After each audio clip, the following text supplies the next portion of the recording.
Welcome, everyone, to the Icann 63 Readout session here, sponsored by Icann and the Internet Society New York chapter. And it's being hosted at the offices of Moses and Singer in the Chrysler Building in beautiful Midtown, New York. I'm Greg Shatan. I'm the president of the New York chapter of ISOC and an Icann participant for about the last 10 years. And a partner here at Moses and Singer, and it's my delight to bring you this evening with myself and with Chris Mondini from Icann and Diane Plaut from Coresearch. Given that we're starting a little bit late, I think we'll just launch right into it unless people want to say something about themselves. Sure. You can give us the 90-second. Sure. Diane Plaut. I'm very pleased to be here. Thank you, Greg, for inviting me. I am a member of the EPDP team, and I'll be discussing details about what we're up to out of Icann 63 and forward. The General Counsel and Privacy Officer at Coresearch. I'm an intellectual property lawyer of 25 years and a certified privacy professional. Hi, I'm Chris Mondini. Thank you very much for coming. I lead stakeholder engagement here in North America, and I'm pleased to see the turnout for this evening's event. The purpose of these readouts is really to help those of you that follow the Icann issues to gather and ask questions in a smaller, more intimate setting. So what we try to do is pick a few non-exhaustive listed topics and hit the highlights and leave time at the end for questions. And because how many of you have already attended, here in the room, have attended a readout session before of an Icann meeting? Okay. Oh, terrific. That's terrific. And I also just want to say thank you very much again to Greg in his role both at the law firm and at the ISOC chapter for being our host, and Diane for joining, and for Jolie also for providing the technical support. So Icann, a quick refresher on who we are. We're a 20-year-old organization. We're called the Internet Corporation for Assigned Names and Numbers, and our mission is in ensuring the secure and stable operation of the Internet's system of identifiers, those Internet addresses that you are familiar with, certainly domain names, and also all of the numeric addresses that identify devices and parts of the network. The Internet being a network of interconnected networks that only work because of this common system. It's one of the few things that needs central coordination. And so on the one hand, Icann provides the addresses and maintains the databases and the technology to support them, and also convenes the community to make policies around Internet addresses. We were formed 20 years ago as a nonprofit and a global multi-stakeholder organization. So the structure of Icann is really, you can think of it in terms of the community, the board, and the organization, of which I'm an employee. You are all part of the community. The stakeholder categories represented are really business, government, technical experts, and users or not non-commercial or Internet users. Really, civil society is one way that people lump those stakeholders together. And they're organized into different supporting organizations and advisory committees that formulate Icann policy, again, related to these domain names or the numeric addresses that you're familiar with. The policy development process at a very high level is can be initiated in any corner of this community. So a good idea could come from the technical experts, it could come from the user community, it can come from businesses, and if they float the idea and all of the supporting organizations and advisory committees agree that it's a good idea for the stable and expanded and continued operation of the Internet's addressing system, it becomes a policy that the board of directors ratifies. And then it essentially becomes an Internet standard related to addressing. So this slide really explains how it's a very open and transparent and bottom-up process.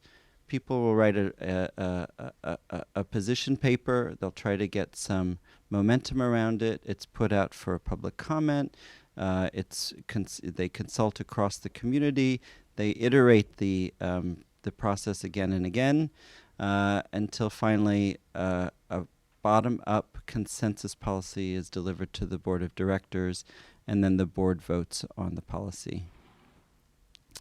So that's at a very, very high level, but I'm happy to answer questions if you want to come back to how the process works. I think we'll be hearing how the process is working in some very important working groups. In Icann 63, Icann 63 was one of 3 public meetings that Icann holds around the world. We're bringing you some updates from this meeting so you don't have to travel to all of these meetings around the world, but they are always available via remote participation. I'm going to ask again to raise hands. Did anybody tune in or log in for any of the presentations or sessions in Icann 63? Oh, good. A couple of you did. Oh, terrific. So this is something that really I would like to help promoting. Again, Icann is a global organization that sort of helps to coordinate important infrastructure of the internet. We should also be able to use the internet to seek broader participation and awareness. So I'm delighted that some of you participated remotely. This meeting was called the Annual General Meeting. It happens once a year, and in addition to the policy work, and in addition to the outreach work with the local community, in this case the community in Spain and in Europe, there are also a lot of governance processes. So leaders of these committees and organizations that I talked to you about had their leadership turnover, they had elections, new leaders were put into place, there were also new members named to the board, some members of the board rolled off, and there was a lot of sort of annual governance stuff that takes place during this particular meeting.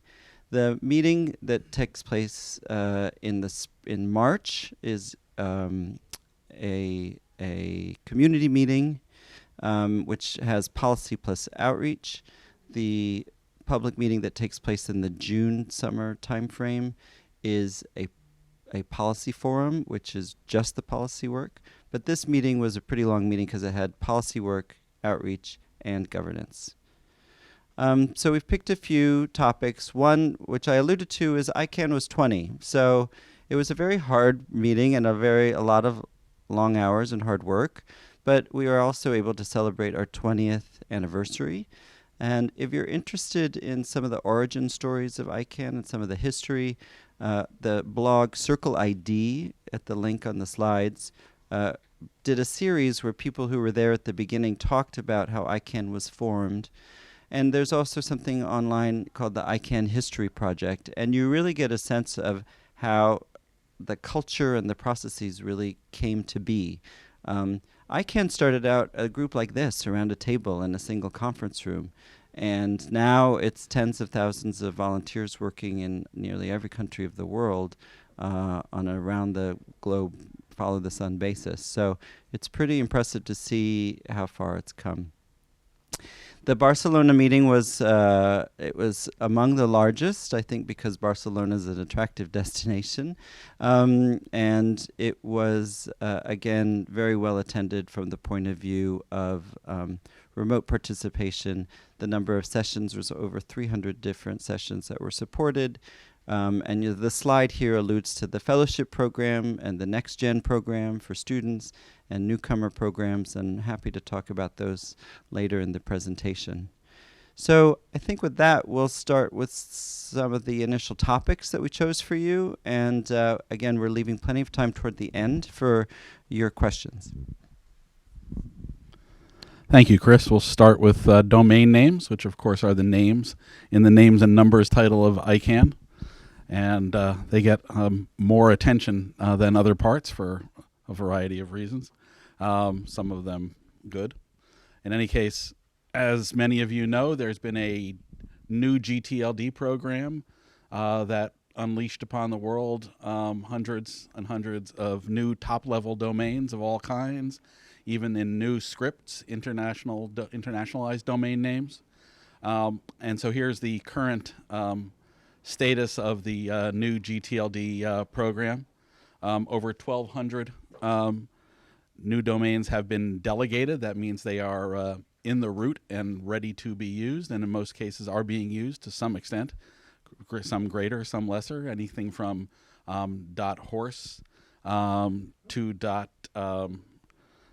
Berlin to .ninja. And .NYC, of course, is a personal favorite, and anybody here who is a resident of New York, shameless plug, can get a .NYC domain. As you can see, North America represents the biggest, in part because Amazon, Google, and Donuts, which was a private equity-backed domain name starter, all are located in the U.S., although maybe technically Amazon is in Belgium for tax reasons or something, but I won't speculate on that.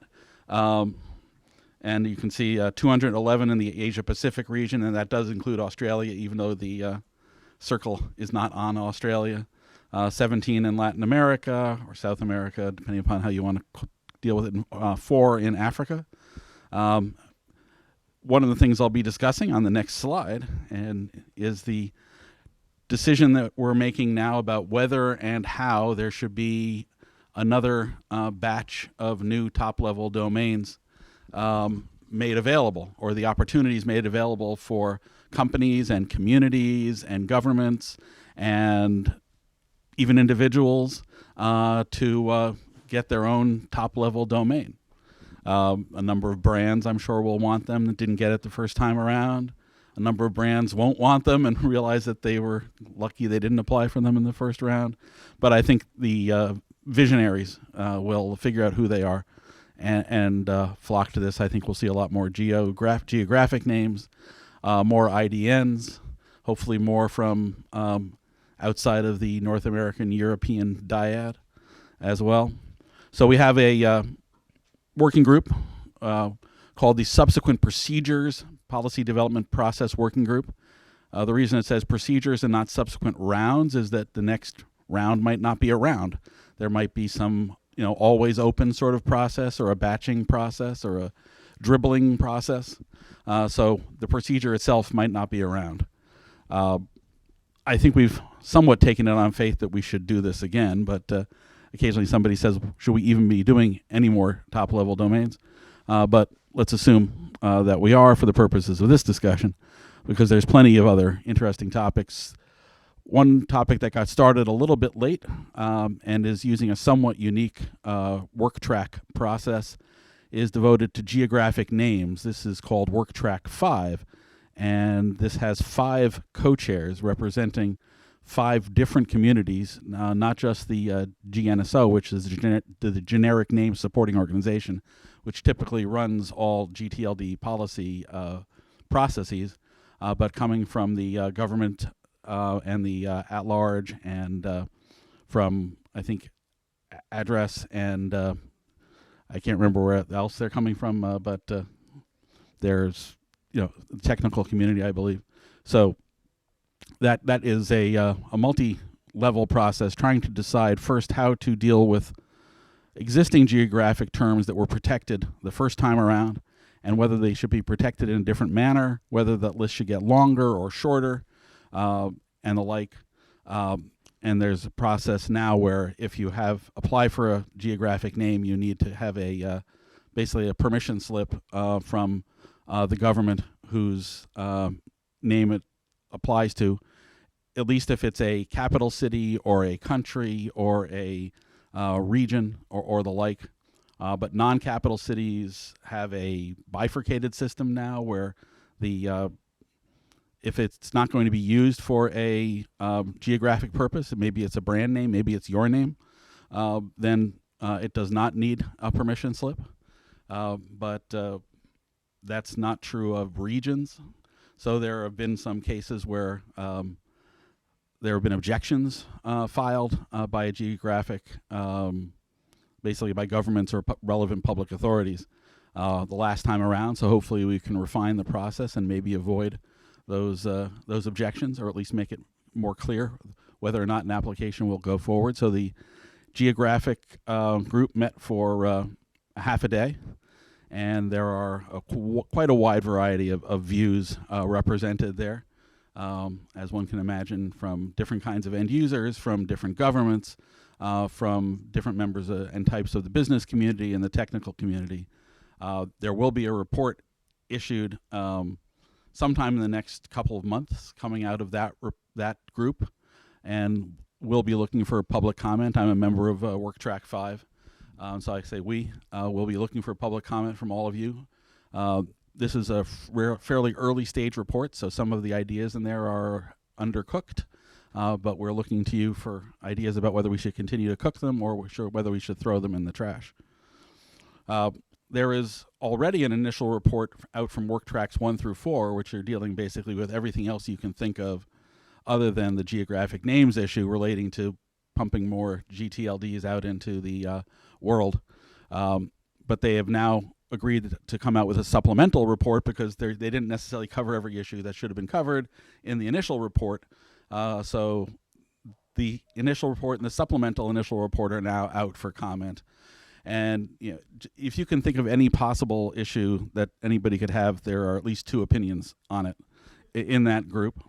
But hopefully we'll come out at the end with a relatively streamlined process, and that will come through. It's only, I think, the 3rd year that this group has been working, so it's still young. There are now 3 subgroups that were created by the working group in order to review the public comments that will be coming in on the initial report and then ultimately on the supplemental initial report. And if you're curious, there's a link to the recording and transcript. And these slides will be made available, I think, on the Eventbrite page for this, if they can be. If not, we'll find another place to put them that's either Eventbrite or Meetup or the ISOC website. Or maybe left outside behind a trash can next to Grand Central. But you'll find them. Next, another personal favorite, another group that I'm involved in because I'm a glutton for punishment. The review of all rights protections mechanisms in all TLDs or GTLDs working group. These are basically trademark rights protection mechanisms, including the clearinghouse and sunrise systems and trademark claims notices and the UDRP domain name dispute resolution procedure and the URS, which is the Uniform Rapid Suspension Dispute Resolution Procedure. And this is the first time that all of these, and ultimately the UDRP is being reviewed in the 2nd phase. We haven't gotten to that yet. This has been a policy for 15 years and it's never really been reviewed comprehensively. So there are a lot of people really looking forward to that part of this meeting. But again, we've been at it for we're only in year 3, so we haven't gotten there yet. We met for 4 sessions scattered across the meeting. We spent 2 of them looking at proposals that have been put together by a number of subcommittees, and then a number of proposals that were put together by one member of the committee, all relating to the Uniform Rapid Suspension. And that will be in our initial report, which will also be coming out relatively soon. I'm not going to predict exactly when. I'm sure there's a timeline, but there's quite a bit left to be done to do that. The second half, we spent talking about several surveys that were commissioned by the working group and conducted by an outside consultant called the Analysis Group, where they surveyed domain name owners and domain name dispute resolution practitioners and registrars as to the effect of claims notices, of the Sunrise, which is a system where trademark owners get first crack at domains in a top level domain, and then after that it's basically a land rush. Anybody can get anything, and no preferences apply. So we spent time hearing about how the surveys worked. One interesting thing that we found was that while there were concerns that claims notice, which is if you apply for, let's say, mobile.horse, mobile gasoline will have if they've put their trademark in the trademark clearinghouse, you'll get something that says, are you sure you want to do this? There's a trademark out there. and you either say, yeah, because I don't think it's a problem, or you might look it up, or you might stop. We found that it didn't really have a chilling effect, that people either were, if they felt like they had a legitimate use for it, they kept going. And that abandonment of second-level domain applications really tended to come from other issues in the process, or just having deciding to bail out. And so we're going to be discussing these surveys next. We're going back to the Trademark Clearinghouse, and at the same time working on getting the report out, so that some of the proposals on the URS are somewhat radical, such as getting rid of it entirely, or on the other hand, perhaps introducing fines. No imprisonment, however. That was a joke. And other proposals are more refined. The idea of the URS is that if there's a slam dunk, basically something that can be proved by clear and convincing evidence is an infringing domain, you should be able to stop it for less money and quicker, but it's only a suspension. It's not. It does not turn the domain name over to the plaintiff, essentially. So that's another thing that's being discussed, is what should happen to that suspended domain. Another group that people love to talk about is is that you, or is that? Oh, I'll let you talk about the cross community and the auction process. Thanks. We try to mix it up with different speakers so you stay awake. I was certainly mixed up. It gets better when we get into question mode. But hope these are very interesting issues we're talking about. Greg was just talking about, if you have a trademark or you want a domain name that someone else has a trademark for, these are the systems by which any dispute is resolved. And the geographic names, that's, the things that we learned over the course, there can only be one domain name, right? They're all unique. So if the word spa you want, but it also happens to be the name of a town in Belgium, which one, what's the, who, what? These are all sort of questions that the whole Icann community seeks to foresee and answer. This issue of auction proceeds relates to instances during the expansion of new generic top-level domains where more than one party applied for the same name. And it happened in a number of cases, and the applicant guidebook, the applicant procedures actually foresaw this and had a lot of mechanisms by which the parties could come to a resolution. And most of them actually were resolved without having to resort to an auction. An auction is really the last resort, when you have two or more parties that decided they absolutely want to be the operator of that domain name.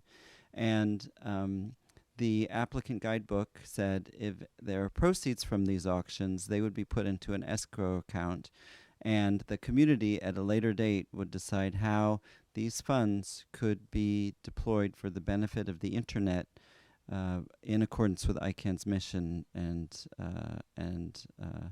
remit. There are some big numbers. So .web, more than one party wanted .web, and that auction netted $136 million. .shop, .app, I think were each about $20 or $30 million each. So right now there's about $233 million sitting in the escrow account. And there's a cross-community working group that's been diligently working to really make real this pledge of how to have a mechanism by which they could abide by what they set out to do. And so they have met, I think, over the last 18 months already, and they've come out with their report. They had a public comment period on the report already, and I'm on this slide. Sorry.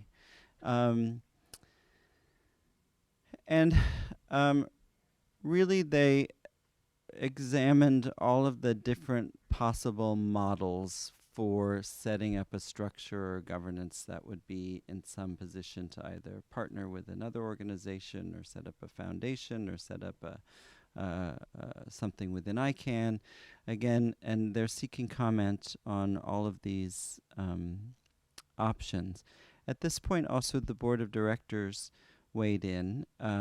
You may know that Icann is funded by the registration of domain names. So if you've ever registered a domain name, there's a few US cents that your registrar that you used is paying into the Icann coffers.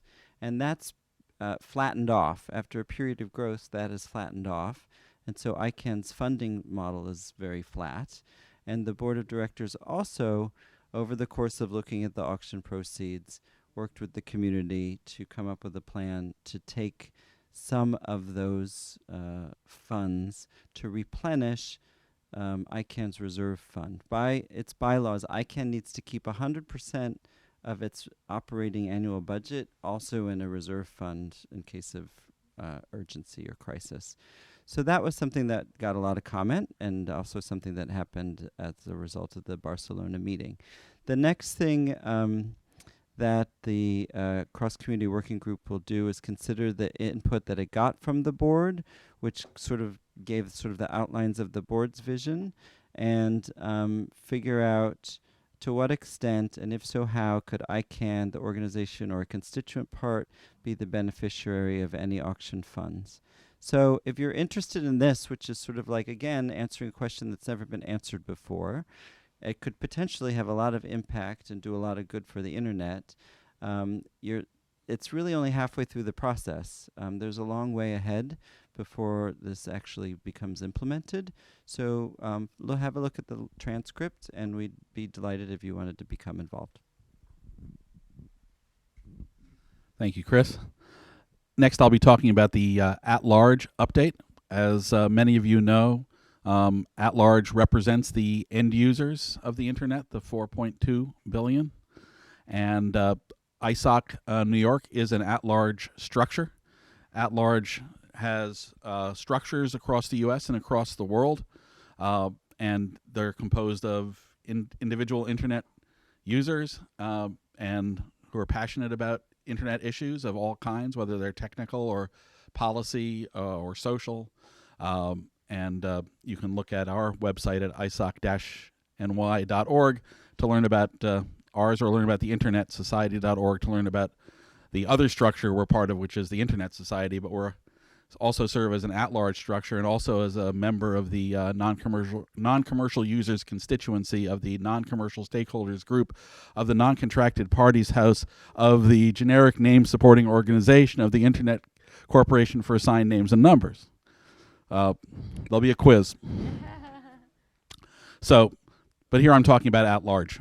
And at-large, ultimately there's a group called the At-Large Advisory Committee, or ALAC, which is composed of representatives of each of the 5 regions of the world. All of the at-large structures and individual at-large members are arranged into 5 regions, and their representatives, as well as other representatives and people chosen by the Icann nominating committee, which is a multi-stakeholder nominating committee to look for interesting people and interested people to serve in these groups. Ultimately, it gives advice and counsel to Icann from the point of view of the end user, which is really not the registrant, really, but the actual end user. Registrants kind of get represented, I think, to an extent more by NCUC, or at least lately.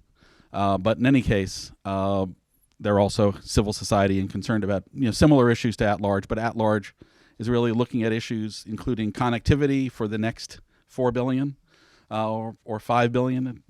I don't know if we'll ever catch up, but in any case, it's a group that has been led for many, many years by a group of people who are kind of now giving way a little bit to next generation. Alan Greenberg, who was one of the first people I ever met at Icann when I went to my first meeting in 2013, stepped down as ALAC chair, and he served in one or another position at ALAC for about 10 years. So he has retired, and there was a very nice cake for him, and a number of other leaders stepped down or changed roles. Maureen Hilliard from the Cook Islands is the new ALAC chair. I think that shows how we really are global, moving from Canada to the Cook Islands, although alphabetically we're not doing very well in terms of diversity. Maureen is looking at proposals to make ALAC more transparent, more understandable, to reach out and get more users. I think ALAC has gone through a period of growth and then needing to solidify itself, and now it's kind of back more into another growth mode for engagement and trying to be more transparent and more involved in the larger community. In Montreal next year will be the third at-large summit called Atlas 3. So there's planning going on for that. That's scheduled to coincide with the Icann meeting. Is that the June meeting or the October meeting? And Montreal. September in Montreal. So bring your warm coats. That's underway. ALAC also spends a lot of time giving policy advice, as I said, and so one of the things that they did was to approve a follow-up to the joint statement they gave with the Government Advisory Committee, which is basically a kind of mini UN, although in many ways it says large. We have about 130 organizations in there, both governments and intergovernmental organizations. So ALAC and GAC issued a statement together on enabling inclusive, informed, and meaningful participation at Icann, and ALAC issued a follow-up to that. This is, again, trying to make Icann less obscure, more understandable, something we're hopefully doing, aside from occasional jokes about acronyms and names stacked inside of names, trying to actually make it understandable. And it really is the role of ALAC and GAC to try to broaden the interest. Similarly, ALAC's Outreach and Engagement Committee spent a lot of time at this meeting looking at the results of current efforts and looking at future efforts to reach out to the community more. We've also formed in the ALAC a coordinated policy working group. Rather than having individual drafting teams responding to the need for Icann public comments or other issues where ALAC may want to make a statement, the Coordinated Policy Working Group is a standing group, which anybody who's in the at-large community, which could be any of you, can join, and that group is also trying to provide more structure around the commenting process, because it's very important to write these comments, because they ultimately are read by the policy developers, and their policies may change because of these comments. So everybody comments. Private organizations, governments, Icann structures, individual users. All you need to do is find the comment page on Icann's website, which is one of the easiest pages to find. You'll find the comments. You'll see there's something to comment on. There's a deadline. There's an email. You just email in. Typically, it could be an email. It could be a PDF. It could be a Word doc. It could be anything that you think you can send from one point to another using email. So that's a general plug to just a way that you can be involved. So I think, Chris, this one comes back to you. Or Diane. Oh, of course, this is now when we get to legal. Diane, who's been sitting here very patiently listening to her bookends talk, I will turn it over to you for possibly the most interesting and controversial part of the discussion.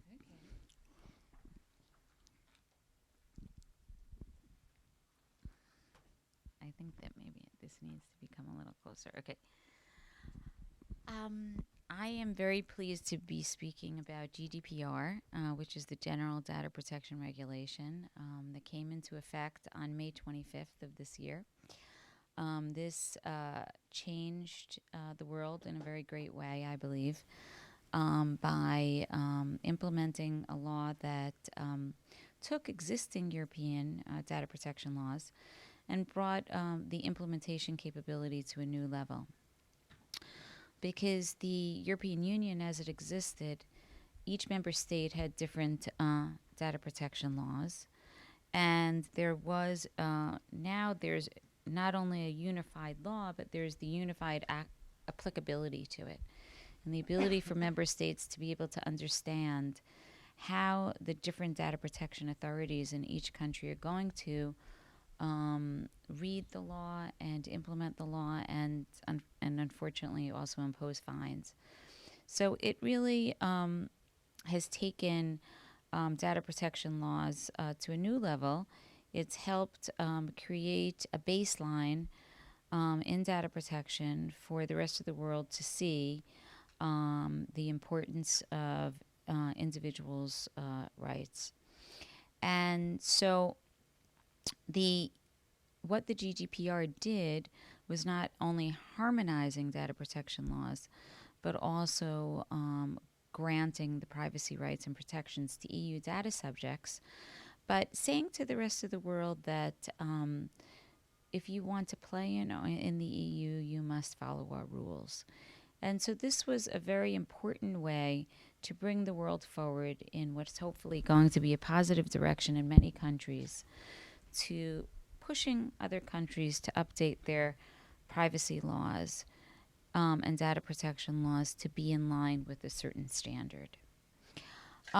So the way that the GDPR is enforced is that it affects EU citizens and permanent residents, and it imposes obligations on either EU corporations who are processing EU personal data, as well as companies that are processing personal data of EU citizens, but that are processing that data from sitting outside of the EU.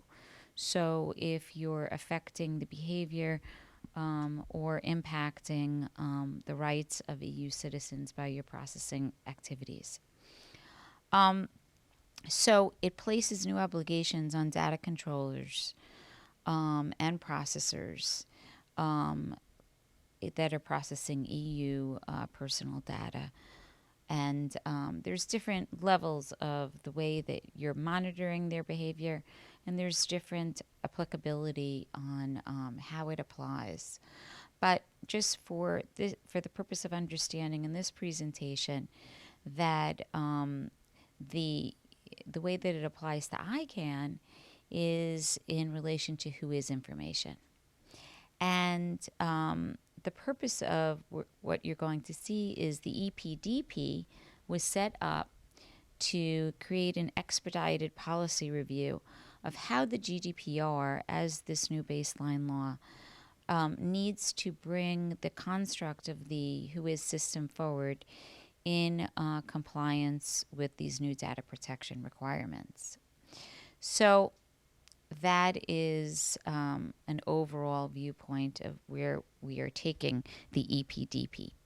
So it's how it affects the domain name registries and registrars and how they're processing the personal data that's contained within domain name registration records relating to data subjects, and how we are going to evaluate the changes that need to take place to be able to bring the current system up to compliance with the law. So at Icann 62, there was the implementation of the EPDP, and prior to that, there was a temporary specification put into effect to address GDPR and to determine temporarily how to handle what was going to happen with GDPR implementation.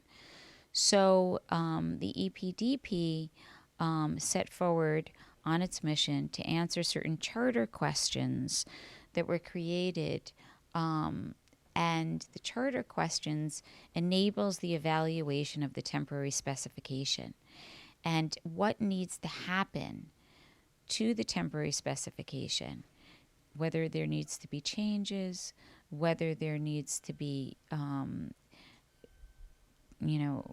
complete overhaul, or what needs to happen. Is the temporary specification have certain parts of it that need to change so that we could bring this forward to a consensus policy for Icann? So this interim measure of the temporary specification is something that is in place right now, was recently expanded just the other day for another 90 days. And in the EPDP, what it consists of is all the different stakeholder groups represented. So each stakeholder group has 1 to 2 representatives and an alternative, and we meet for a minimum of 4 hours per week, and we answer different, we've broken our work down, as I'll explain, into different aspects of the temporary specification and the charter questions to determine how to move forward and come to a consensus policy. So we started out with answering certain questions and creating a triage report, and then we're moving forward from there. So this is the slide I'm on, right? Yeah, that's Okay, so then let's advance. Thank you. Greg's helping me. So at Icann 63, we met 4 separate times, and we evaluated the responses to the charter questions that we had brought forward in the triage report, and now we're looking forward to then moving that forward to an initial report, which will then be open to public comment. And this is a very big step for us. There's a lot of work that has gone into this. And how we've broken this down is very systematically. We thought long and hard about how to address the charter questions and thoroughly answer them, and how to apply the legal questions behind those charter questions. So first we broke it down into the different purposes of processing. The purposes of the registries and the registrars, and the purposes of Icann.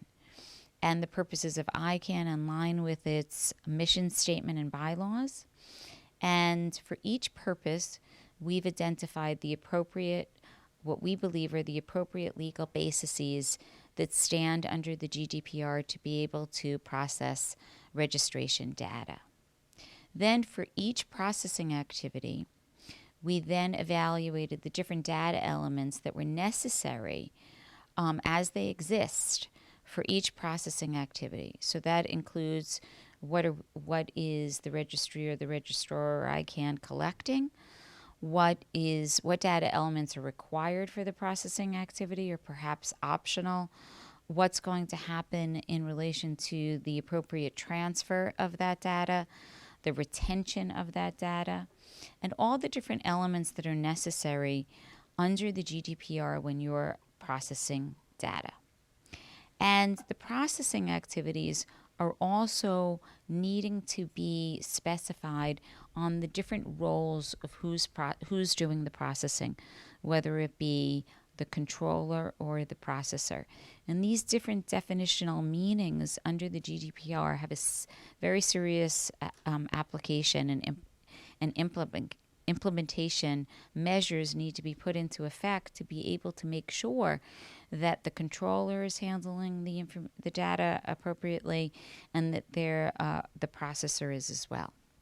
So we created workbooks for each purpose, and each purpose lists the purpose, which you can't even imagine how each purpose needed to be very thoroughly evaluated and identified to make sure that the purposes were accurate, that the purposes were supported by the bylaws and by Icann's mission and by the RAA.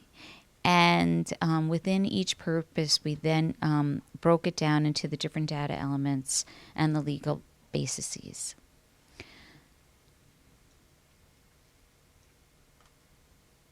So then in doing the different workbooks, we also evaluated that there were 3 main very important topics that are very essential to answer to be able to come to the conclusions on how to properly process information, what is legally the right road for us to go down. And the first very tumultuous, I would say, issue is natural versus legal persons. So the GDPR involves the data processing of natural persons, but doesn't cover legal persons. And that's because it is meant to protect the individual. And so the question is whether the contracted parties need to be required to make this distinction.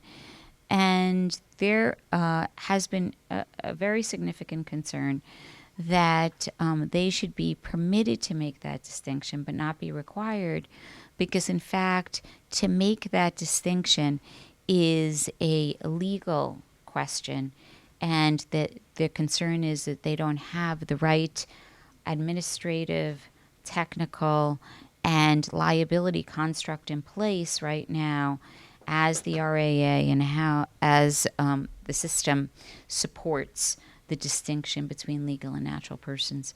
So this remains to be, as you'll see in the initial report, a very difficult issue right now to come to a consensus on. The second issue is the geographic application of relevant law in relation to how to apply the temporary specification and a future consensus policy, because it's where the data subject sits or where the controller and or processor sits that determines what law to apply in relation to how to implement the GDPR or whatever other data protection laws are being applied in relation to determining what data elements are applicable for the data subject. And the GDPR only covers EEA countries, and the question is whether they should blanketly apply the GDPR or they should be able to apply only the laws of the relevant country where the data subject, the processor or controller sits, and not have to over-apply, as we would say, the construct of the temporary or further consensus policy in relation to the data subjects and how they process. And the third somewhat difficult issue is also what is considered reasonable access. Reasonable access under even a redacted model, let alone a unified access model, which will come later within our discussion, but reasonable access as it exists today in relation to who is information. So this is the outline of what we're working on and what will be in the initial report. And we had the triage report, and now we're moving on to the initial report. During Icann 63, we gave a overview of our work during the high interest topic session, and we had some very good questions from the community, and we continue to welcome those questions. So we can now move on to the next slide. So just to give you a idea of our timetable here, we're now in a very intense time of evaluating our different positions to go to publication on November 19th, which is right around the corner of our initial report. And then we will have a period of 30 days for public comment, which we highly encourage people to submit comments. And then in January, after we've received the public comment, we're going to be meeting in another face-to-face meeting, which in fact we find very, very productive. Because to be on these calls with the different stakeholder groups, people are presenting ideas and arguments and such. And when we're sitting face-to-face, we find that we come to a greater understanding of each other's opinions, positions, and ideas. So we're going to have another face-to-face meeting in January, and then we're going to be submitting our final report in February, and then it will go before the board, and then the policy recommendations will then go back to further public comment based upon the final report, and then the board paper will come out in April with further comment, and then with the anniversary of our EPDP, we will then hopefully be in a place to be able to provide, not only have provided a policy recommendations, but we're hoping that our policy recommendations will be supported also, as encouraged by Icann, with legal recommendations and a legal construct that is providing workable solutions to our policy work. Thank you, Diane. We'll take it over to Chris. Just if you want to read the EPDP's transcripts, they're here or you can find them on the Icann 63 page. If you go to the schedule and go to the meetings, you can find the transcripts on the relevant pages. So if you just Google Icann, or if you search using Google or any other search engine, Icann 63 Barcelona schedule, you'll come there. There was also a high-interest topic session where some members of the EPDP talked to the general crowd about what was going on there, in some cases their view, in some cases a more objective view. Before I turn it over to Chris, just one point. It occurs to me these readouts, while they're important, are a little dry compared to an actual Icann meeting. And I was trying to figure out why. One, and I think the EPDP is a good example. Imagine if you were getting together with a whole bunch of people to solve a really complicated puzzle, and each of you had a different idea of what that puzzle was going to look like when it was solved, but you could only actually come up with one solution. That's basically what you're doing. And then imagine, too, that there's a lot of very spirited discussion from a lot of very different points of view, some of them more passionate, some of them more academic, some of them passionately academic, some of them well-informed, some of them misinformed, some of them learning, some of them teaching, some of them speaking English that is not their first language, some of them speaking English in a way that only someone who speaks it as their first language could understand it. And basically, it's the marketplace of ideas in a very rambunctious way. And then ultimately, somehow, out of all of this, hopefully comes that one solution that doesn't look like anybody's solution was looking at the start. And then everyone looks at it and says, yeah, that looks enough like my solution that it can be our solution. And then there's much rejoicing. So that's kind of why it's much more exciting. It would be much better if Diane and I violently disagreed about a whole bunch of different things and we talked about those things together. The point-counterpoint is really the essence of the multi-stakeholder process. That's why it's not a uni-stakeholder process, which would be extremely efficient and boring, and which is also called authoritarianism. So that's why we don't do this. This is aggressively bottom-up, multi-stakeholder, consensus-driven. Consensus is formed by persuasion or sometimes by outlasting the other person. But in any case, it's this process of just kind of rumbling through ideas with different people and ultimately hoping to get to know what they're looking for and having them understand why you're there. And maybe you can actually build something more than consensus. You can build a community. Anyway, that's my 2 cents. Well, I just want to say that Greg gives a more realistic picture of it. I tried to give somewhat of a academic picture of it, but the reality is that we speak in 2-hour calls 2 times a week, so we speak at least 4 hours a week, and we do a tremendous amount of policy work within our constituencies. Myself and the IPC, and then working together with the BC and working with other constituency groups as well, of drafting ideas and counter drafting outside of those hours on the phone with the group. But it becomes very heated, and people have really very strong opinions. There's a lot of people with a lot of passion around their stakeholder positions for good reason. Privacy advocates, human rights advocates, governmental advocates, and intellectual property advocates, and business constituency advocates.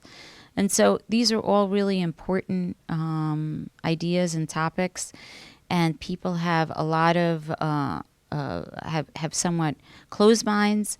But hopefully the stakeholder model brings everyone together, and we've had those moments, and that's why we're having another face-to-face meeting, because we've had those moments where that human interaction really causes people to really appreciate other people's viewpoints.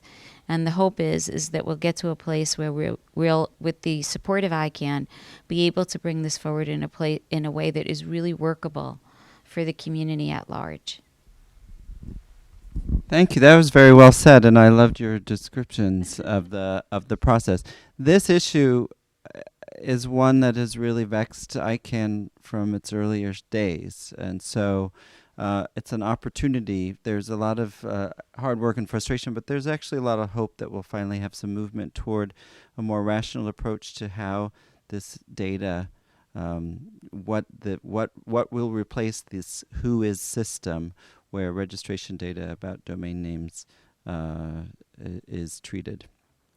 I'm going to try to bring it home quickly so there's some time for questions. Another fun thing, great thing that happened at the Icann 63 meeting in Barcelona is there was a high-level government meeting. And what does that mean? That means that the Governmental Advisory Committee that you may have heard of, one of those advisory committees, is invited to bring their senior-most members of their government that deal on internet or Icann issues.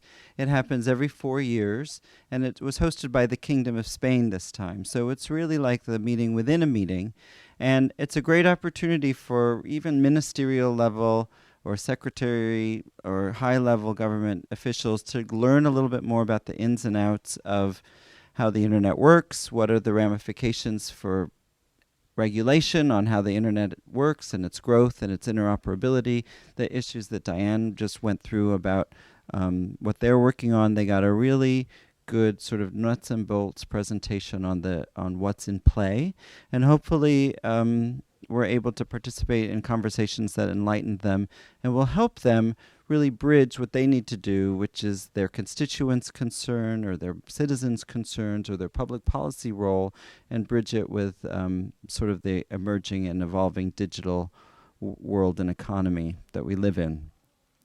I mentioned at the beginning there are opportunities to become involved at Icann. So if you have been to enough of these readout sessions and you're ready to really dive in, the Montreal meeting will take place in November 2nd. I'm sorry I said September before, so it'll be pretty chilly. If you're in higher education, you can apply for a program called Next Gen, which comes from the North America region for that particular region. And then there are also fellowships, which will essentially give you a scholarship to become involved in Icann and learn in much more in-depth some of the things that we're talking about, with an aim toward helping you to become involved. And we do have newcomer programs where we provide training and orientation, and I'm happy to go through that as well. And that's just some details on the fellowship program, but if you go to icann.org/fellowship program, you can learn more about that, and I'm happy to answer questions. The next public meeting of Icann is taking place in the Asia Pacific region. It's in Kobe, Japan, the very end of... Kobe. Sorry. Oh, did you change my slide? You're very cheeky. Here, you can have it back. It's the Kobe meeting. Okay, maybe he'll turn up. He's a stakeholder like all of you are. Stakeholder, very funny. Oh gosh, now the comedy hour starts. That's right. My stand-up routine. And again, this is a community forum, and what's really interesting about Japan is it has a very active and very vibrant Icann community. But because of the cultural and language and even the expense of showing up at the Icann meetings, what they do is a little bit what we're doing here. And in fact, readout sessions were inspired by the Japanese example. They send 2 to 4 people to an Icann meeting that attend as many sessions as they can, and they take notes, copious notes. They bring back the presentations, they translate them into Japanese, and then they'll gather in a room. Actually, they get about 70 to 90 people in a room, and they have sort of their Icann readout, and they listen to what the concerns are, and then at the next Icann meeting, they bring it back. And that's just, ingenuity and efficiency and bridging sort of the linguistic challenges, the time zone challenges. This particular meeting, again, is all going to be live streamed online and remote participated, and interpretation is available, but the time zone for you all, if you're New Yorkers, is going to be a challenge. So that was the last comment, but now I think we have some time for Q&A, and we're happy to answer whatever questions you have. I'd ask if you use this mic over here for the live stream. And when we have a hand up, and the hand is up right in front of the microphone. So why don't you take the microphone? Hello, my name is Zoe Filomeno. I'm a youth representative at the United Nations. I deal with the Youth Assembly and Peace Day, which is September 21st. What's interesting that caught my eye today was the EPDP. I wanted to know how the regulations affect the embassy and the asylum seekers. Think about that.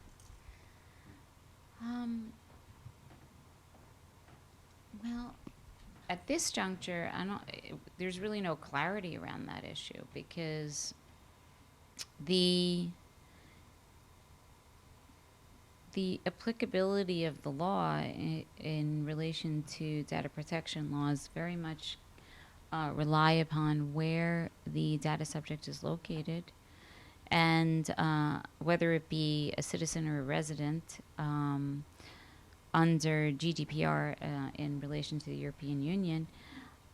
So if the asylum seekers or embassies relate to the United States, then there would be no applicability. The data protection laws in the U.S. hopefully are moving forward with the California Act, which is promoting that. But we'll see what happens in about 9 months from now on a federal level. But in relation to your question, I think that that's something that there really is no definitive answer to.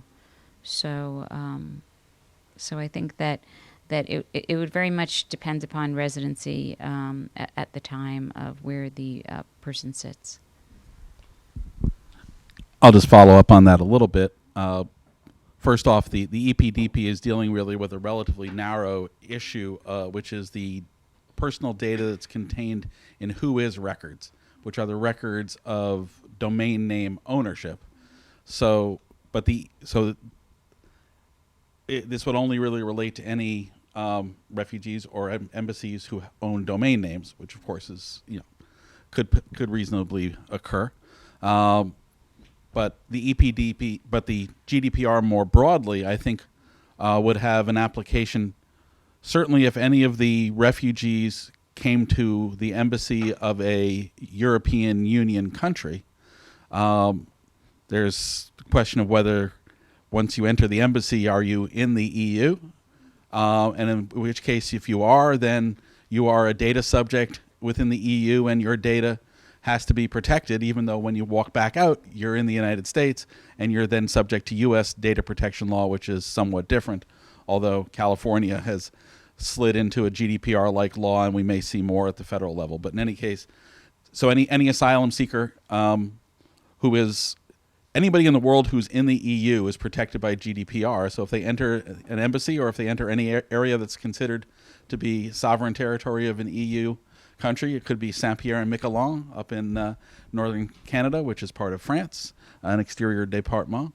They'll be in the EU and subject to EU law. Secondarily, while this may not affect the U.S. asylum seekers coming in from South America, it does affect asylum seekers who are coming from Africa, Far Eastern Asia, Far West Asia, Europe, Middle East, wherever it may be, who are coming into Europe and into the European Union. So once they reach European shores, even Ceuta and Melilla, which are in Spain but physically attached to Morocco, they are then protected by their data is then protected. They are protected by EU law. So it's a question of if either the data processor or the data subject is in the EU physically or in some cases metaphysically,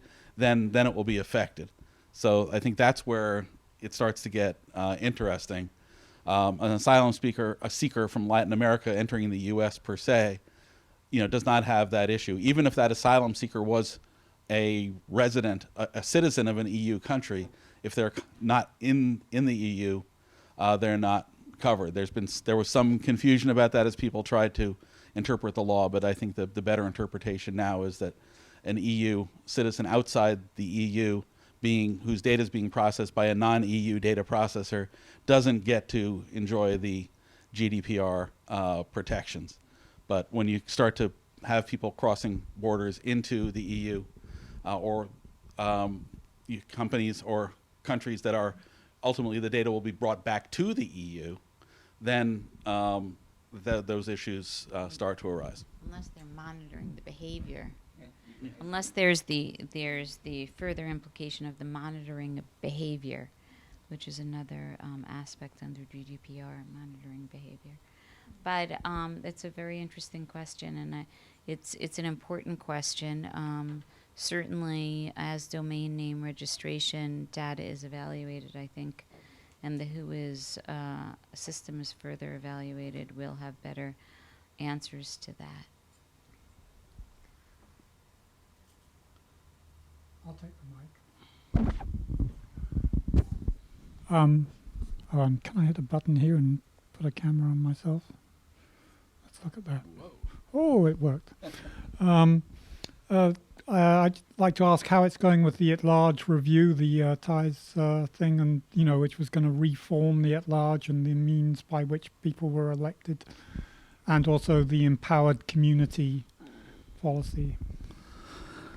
Thanks, Jolie. With regard to the at-large review, there is now an at-large review implementation and working group that has formed within the at-large community, and they're looking at implementing the recommendations of at-large. But in some cases, those recommendations, the working group may come back and push back on some of those recommendations because the review is not necessarily gospel, and the view of some, maybe even many in at-large, was that this review's end results were fairly aggressive, radical, perhaps. I will say that at-large is a group that continually needs to evolve and look at itself, and as someone who's participating in at-large only for the last year or so and having a lot of experience in other parts of Icann, there's room for improvement, but I think that there's also a real emphasis on improvement now and kind of breaking up some of the habits that kind of tended to form. So I think it's an interesting space to watch, and I think there's a desire to use as much as possible from the review, but there's some things there that just either people have to get used to a very different way of thinking about at-large or may get rejected.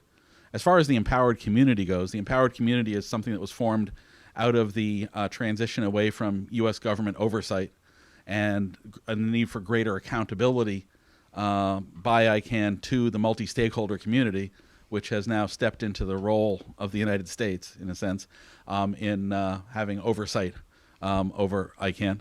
The empowered community is the group of stakeholder organizations and advisory committees coming together as a kind of a community council. It hasn't happened yet. So we're waiting really for the first instance. If there are bylaws changes, that might be something that may trigger the empowered community. If it's a fundamental bylaw change, I think it actually has to trigger the empowered community. And the empowered community can also come together to raise a concern, or can be brought together by any one community trying to bring it together, at least, to raise concerns about Icann. So I think that's a space that needs to be watched. It'll be very interesting to see the first time that the empowered community truly comes into action on a contentious subject. They may have come together for a more ministerial subject, I think, if I recall correctly. It was so ministerial that I can't recall what it was. But because the bylaws gave certain review obligations, essentially, to the empowered community, and it exercised that in one case, or maybe a couple of cases, but it has not yet been brought together for the purpose of what I might call dynamic oversight. And that will be very interesting. Maybe it'll even apply to the at-large review, and you could bring both aspects of your question together. But we'll see about that. So might the kind of issue that they might get concerned about the revolving door thing that was raised at the public forum? Yeah, I think there's the issue that many people see a revolving door, and not just in the at-large, but elsewhere, that there's a relatively small number of people holding a relatively large number of positions over time. Part of that, I think, is because it's hard. But Chris, I think you have something to say? Are you referring to people leaving Icann, the organization, to work in the private sector? So Jolie's talking about a high-ranking executive at the Icann organization left Icann and took a job in the domain name sector and in private business, essentially. And so there's an examination of really the sort of the proprieties and protections and the ethics around that. And so I think it remains to be seen. If the community wants to continue, wants to raise it and initiate a discussion, that's really the community's role. But this is also, the community really is very open about talking about anything and everything that comes up, and now has many more mechanisms to do so.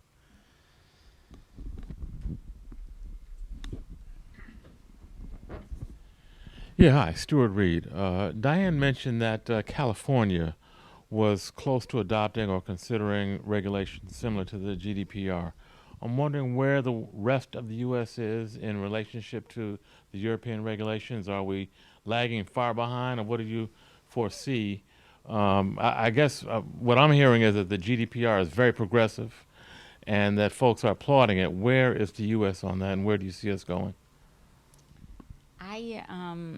Well, the California law is, in my opinion, but people have various opinions about this, obviously, is also very progressive, and it's taking the United States in a wave forward, and it was really brought into effect by a aggressive individual who had the funds and the means to be able to bring about something very, very quickly in California.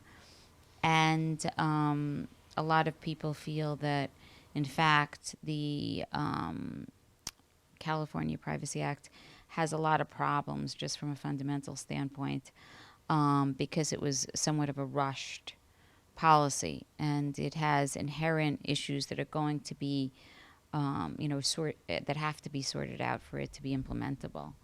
But really, I think that there's also a lot of voice around the fact that in the United States, that with everything that's going on in the world, we need to wake up and realize that if we look what's going on with all the Facebook scandals and the breaches that are happening around the world, that the GDPR came into effect at the right time because the internet and social media has taken us to a place where data is being mined, data is being processed and used at a level that is not protecting the rights of consumers and individuals. And so I think that the California law was a way for a group within the United States to say, this has to stop, and we as the United States need to start moving forward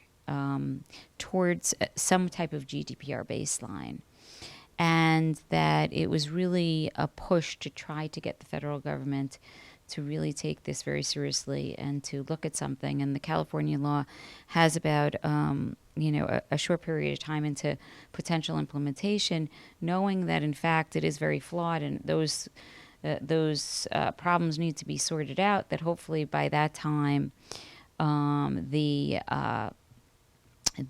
federal government will be proposing something based upon other state input that will bring us forward on a federal level.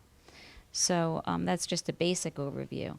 But there's many countries that are stepping forward, like Brazil just has put into place a GDPR-like law, and there's China, even, and other countries are moving forward to this baseline. So it's time for the United States to really seriously look at its data protection laws. We have a sectoral approach based upon industry, based upon, as you know, your HIPAA laws, finance laws, etc.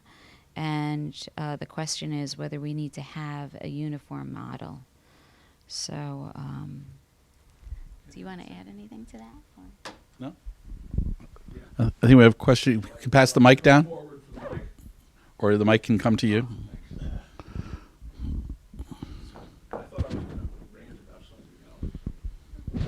I don't know anything about the GDPR, but I suspect, of course, that it actually serves to defend practices which cannot be defended if one applies some common sense.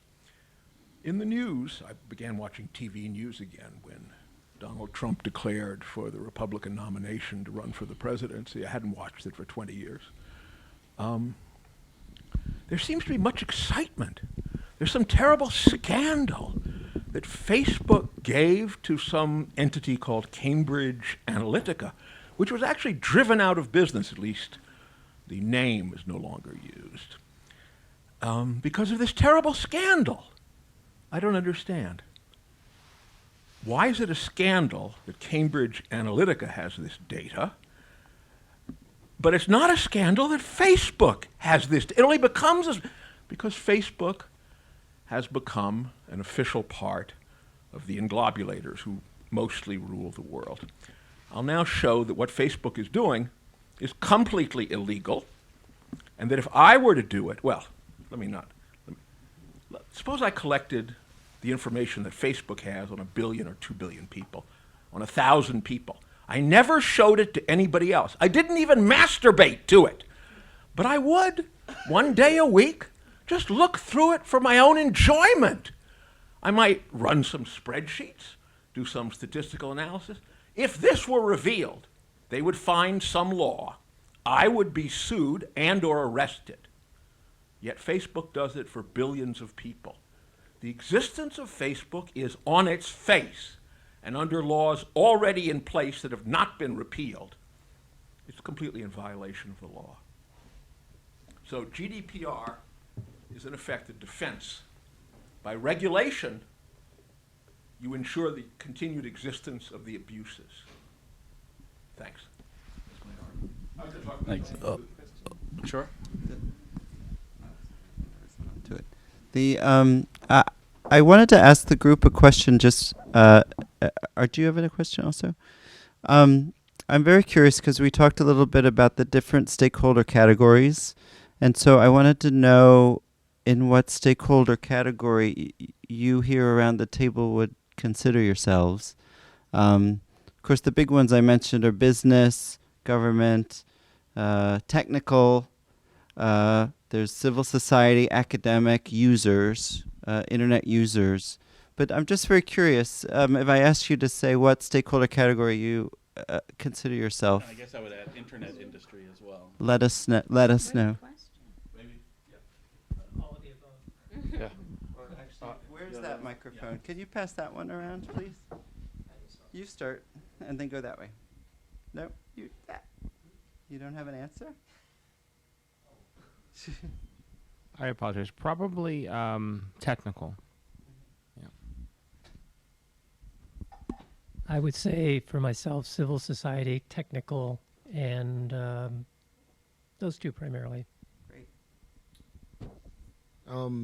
Infrastructure. I do data engineering, so infrastructure and data. I also have a question, Justin. Maybe later on you can address it. Is Icann responsible for onion domains? Keep going. Okay. Usually I rant against the use of the word stakeholder, because stakeholder in such meetings that I've attended in my life, I haven't attended many, simply means a group of people who can hire a lobbyist at a good salary. So I would say I'm a human being, and once we had the telephone, and before that we had paper and ink and runners, and so the internet is yet another form of human communication. So I refuse to call myself a member of any stakeholder group. I'm a human being. I used the internet. I think I got an email address. They weren't quite email addresses in 1969. But we called it the net, by the way, back then. Anyway, sorry. So I'm a human being, and I have, that's it. I'm a technical user interested in the governance of the internet.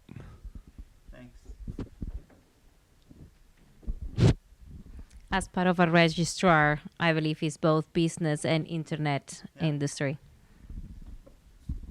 I consider myself civil society. User. Internet governance. I would say a community internet provider and user. You ask about the Onion, the domain name. So that was a reserved name that the Internet Engineering Task Force set aside for the Tor project. So in fact, there's debate about it because it really didn't go through an Icann process. It was something that was the Internet Engineering Task Force, another global bottom-up standard-setting organization, formulated that. So if you ever spend any time around the Internet Engineering Task Force, you can. It's a very, very interesting experience. I don't know if anyone's ever attended, but the Icann model gets a lot of its culture and a lot of its sort of verve and feeling from that, but with like a strong overlay of sort of more governance and legal and documentary type of approaches. So, but yeah, it's an IETF thing.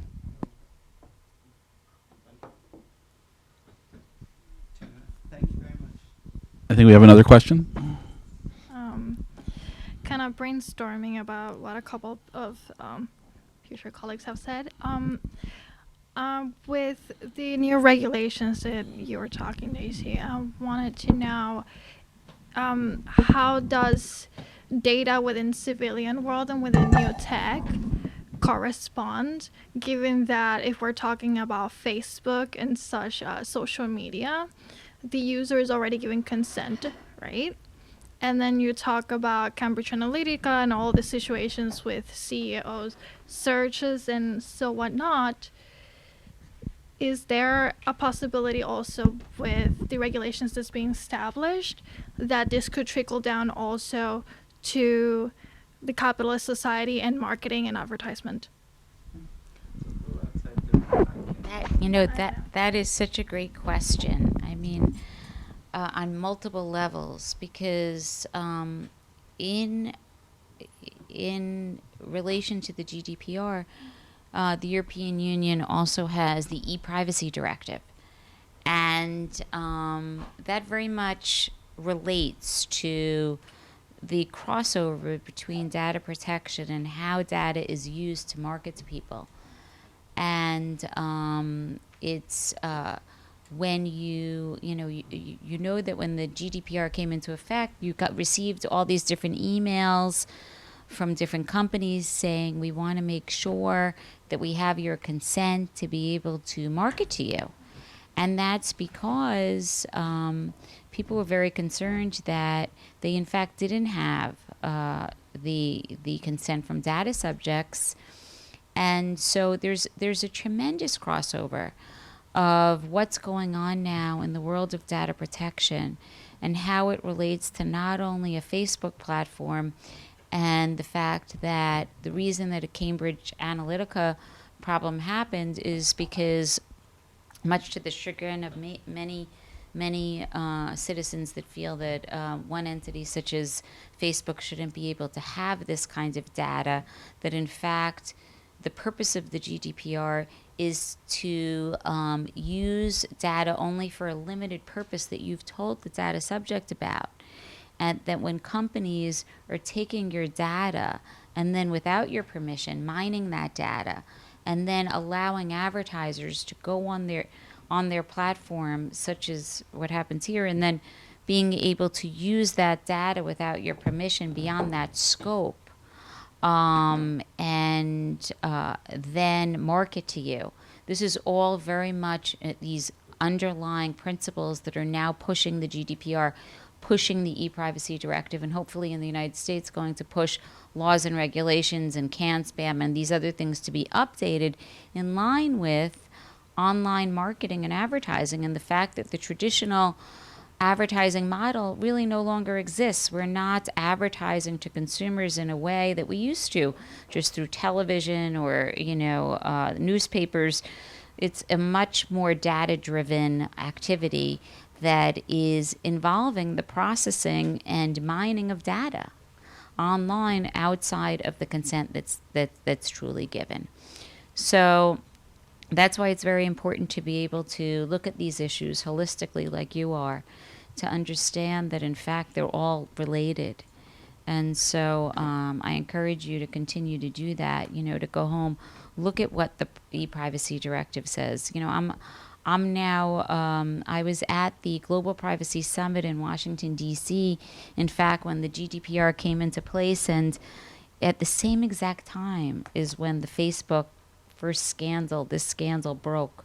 So people that are privacy advocates thought, wow, this is fantastic, because in fact, it's making businesses realize, and especially businesses in the United States, felt like this GDPR, this is so evil. I have to redo my business. I have to worry, am I going to be fined? This is so restrictive. But really, what happened with the Facebook scandal happening at the same time is it made people realize this is really commercial implications that are real, that are happening. And so now all of these other scandals have happened, and it's taken now the GDPR to push this through. And now you could see in Ireland, the data authorities are now looking and saying to Facebook, to other companies, like, we're going to make examples of you. We're going to really look at this very carefully on how we're going to implement the GDPR and whether fines are going to come through. And so it's an important time in the world for the law to now update to what's necessary across social media, across internet, and across marketing. I'd like to follow up on that as well. I think that the GDPR actually introduces a fairly radical concept, or at least it introduced it to in a much greater way than any privacy or data protection law before it, which is that the data subject owns their data. If you have data, whether you're Facebook or a law firm or a government embassy or a transit organization, you're a steward of that data, but you're not the owner of it. The data subject owns that data, and they have various rights that are associated with their ownership, including the right to know what you've got, the right to have it deleted, the right to have it corrected. These rights aren't absolute, but they are rights. And the idea that the data subject actually owns all the data that's sitting out there is a sea change, and I think really, is one of the impacts of GDPR, aside from the fact that 4% or 20 million pounds of your revenue could be lost to fines. But this is more of an ideological or thought process change. It's right up there at the very beginning of the GDPR that the data subject owns the data, and basically everything else needs to be understood in that context. Well, also, people should be aware that the European Union had these data protection laws for many, many years, and it's only with the implementation of GDPR that it's now pushing this to a uniform application and affecting not only European Union citizens or residents, but it's affecting people that want to do business. And the reason that it's had this broad effect is that it's not just about affecting the EU residents and citizens that are sitting there and the EU processing that's happening, but companies that sit outside of the EU that are processing EU data or even monitoring the behavior. And the monitoring of the behavior piece very much ties into what's going on the internet, or when you're, how it ties into online advertising and marketing. So it's very much the GDPR, while these data protection laws existed for many years, is really bringing this forward by its broader application and its global application. Hi. I had a second question. So, it's interesting that that the world is focused on data now. It's kind of the hype around the internet itself. But if you take away a bunch of leaves from the actual object, you realize it's GDPR is basically a watchdog for a lot of giant players who have basically become kingmakers on the internet, right? Because with the scandals that eventually cropped up, it grew out of that that sort of behavior where you have players who go unmarked on the internet unchecked. So I'm curious as to is there any work around? Sorry. Is there any work around avoiding this kingmaker status? Like right now, I can speak from a development perspective. Web standards, what they call web standards, right? In terms of development for even websites and web apps and all that stuff, are pretty much defined and governed by maybe six, seven players. FANG and perhaps Microsoft and all that stuff. What can play on the internet? What sort of permissions are needed for someone to access your local storage? Things like cookies, caches, and all that stuff, right? And as a result, all those things result in access, which then becomes data eventually, right? Is there any work around preventing the proliferation of kingmakers? Because we have kingmakers. There are some kingmakers on the internet today. If they say Flash doesn't play, Flash doesn't play. If they say your browser doesn't work without local storage, your browser doesn't work. You can't access the internet. If they say define your website this way, put these tags so that we can follow, that kind of stuff.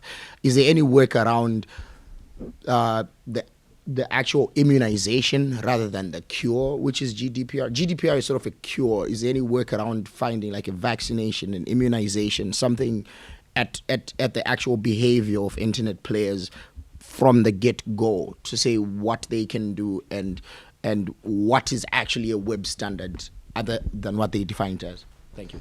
So I have a train, but also we have bottles of wine and cheese and fruit and lots of nibbles. And so this is, I think, we've gone a little bit beyond the remit of Icann. I would say in the Icann context, the stakeholder community does sort of calibrate and balance itself, even though there are big corporate players. There are also very powerful groups from the other stakeholder groups that you all represent that also rise to the fore when the issues merit.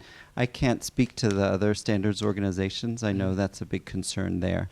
But I really actually wanted to draw the formal part of the meeting to a close, because I'm sure there are loads of people, and Greg and Diane might want to debate the issues with you too.